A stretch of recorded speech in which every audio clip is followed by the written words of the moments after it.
పితా పుత్ర పవిత్రాత్మ నామమున ఆమేన్. ప్రభు మీతో ఉందురుగాక, మీ ఆత్మతో ఉండునుగాక. పునీత మత్తయ్య గారు రాసిన పవిత్ర సువిశేషంలోని భాగము. ప్రభువా మీకు మహిమ కలుగునుగాక. పునీత మత్తయ్య గారు రాసిన శుభవార్త 12వ అధ్యాయము 38వ వచనం నుండి 42వ వచనం వరకు. బోధకుడా, నీవు ఒక గుర్తును చూపవలనని మేము కోరుచున్నాము అని కొందరు ధర్మశాస్త్ర బోధకులు పరిసయ్యులు యేసుతో పలికిరి.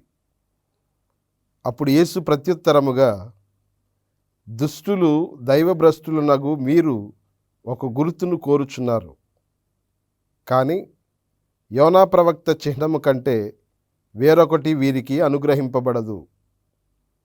యోనా ప్రవక్త 3 పగళ్ళు 3 రాత్రులు తిమింగల గర్భములో ఉన్నట్లు మనుష్య కుమారుడును 3 పగళ్ళు 3 రాత్రులు భూగర్భములో ఉండును.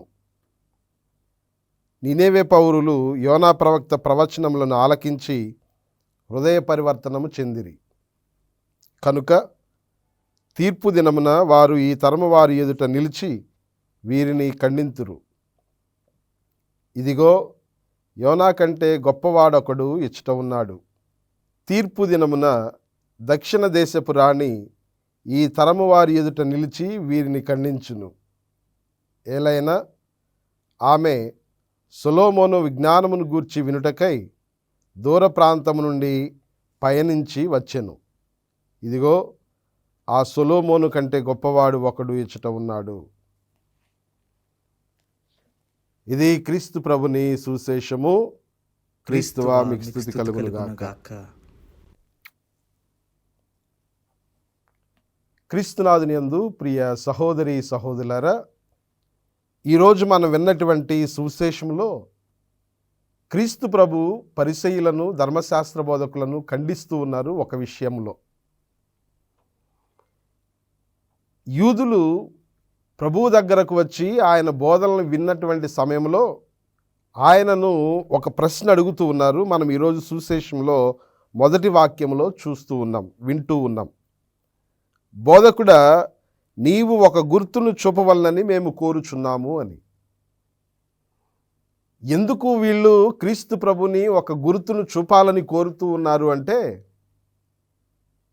క్రీస్తు ప్రభుని ప్రజలందరూ కూడా ఒక గొప్ప వ్యక్తిగా, దేవుని యొక్క ప్రవక్తగా, దేవుని చేత పంపబడినటువంటి వానిగా అందరూ కూడా పరిగణిస్తూ ఉన్నారు అని, ఈయన కూడా తనను తాను ఆ విధంగానే పరిగణించుకుంటూ ఉన్నాడేమో అని, భావిస్తూ ఉన్నాడేమోనని ఆలోచన చేసి, ఒకవేళ దేవుని యొక్క ప్రవక్త అయితే మాకు నిరూపిస్తూ ఒక గుర్తును చూపాలి అన్నటువంటి ఉద్దేశంతో ఈ యొక్క యూదులు ప్రభువు దగ్గరకు వచ్చి, నిన్ను నీవు నిరూపించుకోవడానికి నీ దేవుని చేత పంపబడినటువంటి వాడవని, దేవుని యొక్క ప్రవక్తవని, దైవ కుమారుడవని నిరూపించుకోవడానికి మాకు ఒక మహా అద్భుతమైనటువంటి గుర్తును చూపించమని ఈ యొక్క యూదా ప్రజలు అడుగుతూ ఉన్నారు. ధర్మశాస్త్ర బోధకులు అడుగుతూ ఉన్నారు.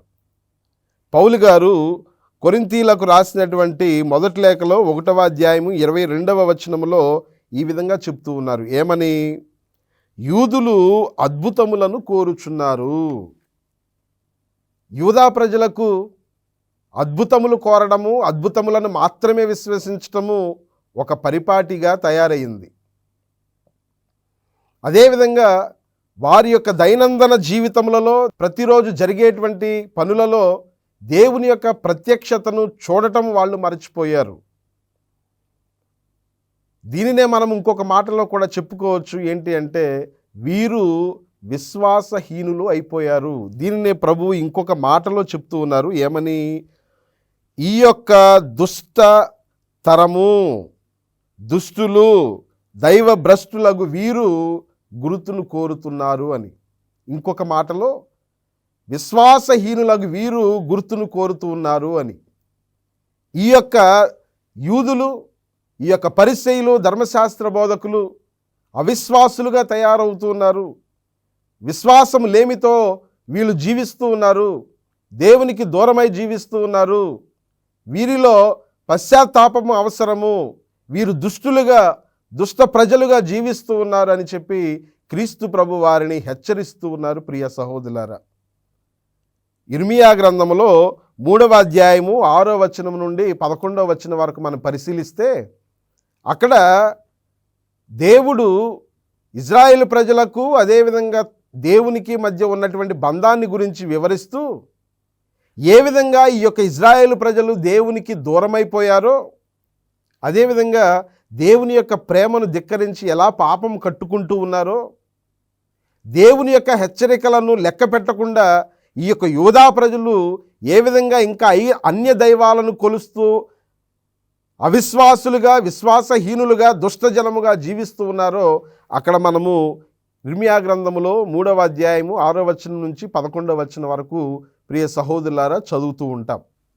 అయితే ఈ యొక్క ప్రజలను గురించి అక్కడ మాట్లాడుతూ దేవుని యొక్క హెచ్చరికలను కూడా పెడచెవిని పెట్టకుండా ఈ యొక్క ప్రజలు అన్య దైవాలను కొలుస్తూ దేవుని యొక్క గొప్పతనాన్ని మరిచిపోయి దేవుని యొక్క ప్రజలుగా జీవించకుండా, దేవుని యొక్క బిడ్డలుగా జీవించకుండా, దేవునికి వ్యతిరేకంగా పాపం కట్టుకుంటూ అన్య దైవాలను కొలుస్తూ జీవిస్తూ ఉన్నారు అని చెప్పి దేవుడు ఆ యొక్క వాక్యాలలో వాపోవటం మనం చూస్తూ ఉంటాము. ప్రియ సహోదరి సహోదరులారా, ఆనాడు వారికి ఇవ్వబడినటువంటి గుర్తు ఈ యొక్క యోనా గుర్తు ఏంటి అంటే, యోనా గుర్తు దేనికి గుర్తుగా ఉంది? యోనా దేనికి చిహ్నంగా ఉన్నారు అంటే పరివర్తనకు, హృదయ పరివర్తనకు, పశ్చాత్తాపానికి గుర్తుగా ఉన్నారు.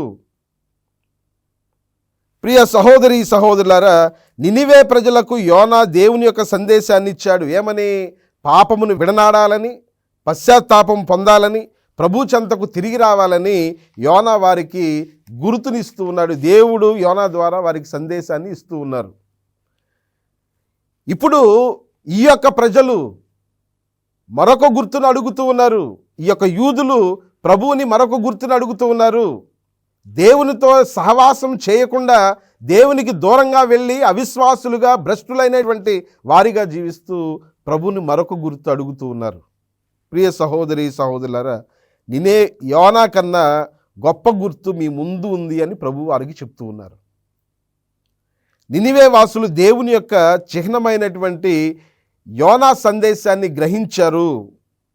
షీబారాణి సొలొమోనులో దేవుని యొక్క జ్ఞానాన్ని గుర్తించింది.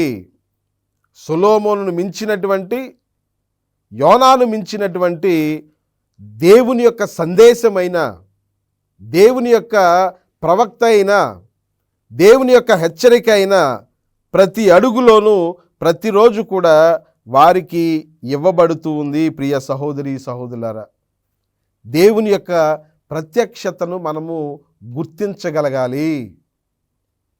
గొప్ప గొప్ప విషయాలు జరిగితే దేవుడు ఉన్నాడని కాదు, నీ దైనందిన జీవితంలో జరిగేటువంటి ప్రతి చిన్న కార్యంలోనూ దేవుని యొక్క ప్రత్యక్షతను నువ్వు గుర్తించుకోవాలి. ఈ యొక్క యూదులు దేవుని యొక్క ప్రత్యక్షతను క్రీస్తు ప్రభువులో చూడలేకపోయారు. దేవుని యొక్క కుమారుని దేవుని యొక్క కుమారునిగా గుర్తించలేకపోయారు. అంటే వీరు అవిశ్వాసులుగాను, విశ్వాసహీనులుగాను జీవిస్తూ ఉన్నారు అని, దేవునికి వ్యతిరేకంగా జీవిస్తూ ఉన్నారు అని అర్థము. దేవుని యొక్క ప్రత్యక్షతను తద్వారా గుర్తించలేకపోతూ ఉన్నారని దాని అర్థం. ప్రియ సహోదరి సహోదరులారా, ప్రభు వారికి హెచ్చరికను చేస్తూ ఉన్నారు. ఇదిగో, మీరు కోరేటువంటి అన్ని గుర్తుల కంటే, యోనా చిహ్నము కంటే, షీబారాణి సొలొమోను జ్ఞానము కంటే గొప్పదైనటువంటి దైవ సందేశము, దేవుని యొక్క జ్ఞానము మీ ముందు ఉంది. కాబట్టి ఆ యొక్క జ్ఞానాన్ని, ఆ యొక్క దైవ సందేశాన్ని మీరు స్వీకరించి గుర్తించండి, మీ యొక్క జీవితాలలో మార్పును పొందండి అని ప్రియ సహోదరులారా క్రీస్తు ప్రభు వారిని హెచ్చరిస్తూ ఉన్నారు. మనము కూడా చాలాసార్లు మన విశ్వాస జీవితంలో ఏదో గొప్ప కార్యాలు జరిగితేనే దేవుని యొక్క ప్రత్యక్షతను చూడగలిగేటువంటి పరిస్థితుల్లోనికి వెళ్ళిపోతూ ఉన్నాం. గొప్ప గొప్ప కార్యాలు జరగాలి, అద్భుతమైన కార్యాలు జరగాలి, నువ్వు ఊహించినటువంటి గొప్ప గొప్ప కార్యాలు జరిగితేనే దేవుడు ఉన్నాడు, దేవుని యొక్క ప్రత్యక్షత ఉంది అనేటువంటి అవిశ్వాస స్థితిలోనికి మనం వెళ్ళిపోతూ ఉన్నాం. Should be able to see the goodness of the Lord in small things in your daily life. దేవుని యొక్క ప్రత్యక్షత, దేవుని యొక్క ప్రేమ నీ జీవితంలో, నీ దైనందిన జీవితంలో ప్రతి క్షణంలోనూ, ప్రతి గడియలోనూ నువ్వు చూడగలిగితే, ప్రియ సహోదరులారా, నీ జీవితంలో నీవు దేవునికి దగ్గరగా జీవించగలిగినటువంటి వాడు అవుతావు. ప్రియ సహోదరులారా, ఈ క్రీస్తు ప్రభుని యొక్క సందేశాన్ని ఆలకించుదాం. క్రీస్తు ప్రభుని యొక్క హెచ్చరికలను మన యొక్క హృదయాల్లో పదిలపరచుకోవడానికి ప్రయత్నం చేద్దాం. దేవుని యొక్క కృప, దేవుని యొక్క ప్రేమ మనలను విశ్వాసంలో బలపరచాలని, దేవుని యొక్క ప్రేమను ప్రతిరోజు ప్రతి చిన్న విషయంలోనూ మనం గుర్తించగలిగేటువంటి బలమైనటువంటి విశ్వాసాన్ని మనందరికీ ఆ దయగల దేవుడు ప్రసాదించాలని ఈ ప్రార్థనలో మనందరం కూడా వేడుకుంటూ దేవుని యొక్క కృప కొరకై ప్రార్థన చేద్దాం. ప్రభువు మనందరినీ దీవించునుగాక. ఆమేన్. చిన్న ప్రార్థన చేసుకుందాం. కృపాసత్య సంపూర్ణమైన దేవ, దయగల సర్వేశ్వర, ఈ యొక్క సృష్టి, ఈ జీవితము నీవిచ్చినటువంటి కృపావరము ప్రభువా, మా యొక్క జీవితంలో మేము నీ యొక్క కృపను, నీ యొక్క ప్రేమను, నీ యొక్క హస్తాన్ని మా దైనందిన జీవితంలో మా చుట్టూ జరుగుతున్నటువంటి ప్రతి ఒక్క కార్యములలోనూ నీ యొక్క ప్రేమను, నీ యొక్క హస్తాన్ని, నీ యొక్క ప్రత్యక్షతను గుర్తించి నీకు మరింత దగ్గరై నీ యొక్క ప్రేమను మా జీవితాల్లో అనుభవించేటువంటి కృపను దయచేయమని, ప్రభువా, నీ ప్రేమకు సాక్షులుగా మమ్మందరినీ కూడా మలచుకోమని మా ప్రభువైన క్రీస్తు ద్వారా అడిగి వేడుకొనుచున్నాము తండ్రి. ఆమేన్. ప్రభువు మీతో ఉందురుగాక.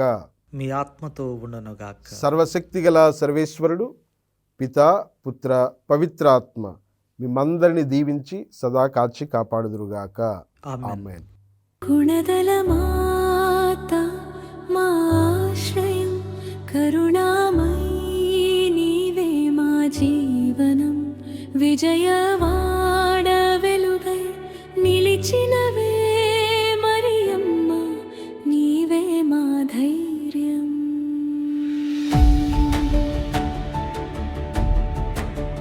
కొండపై వెలసిన పవిత్ర రూపం,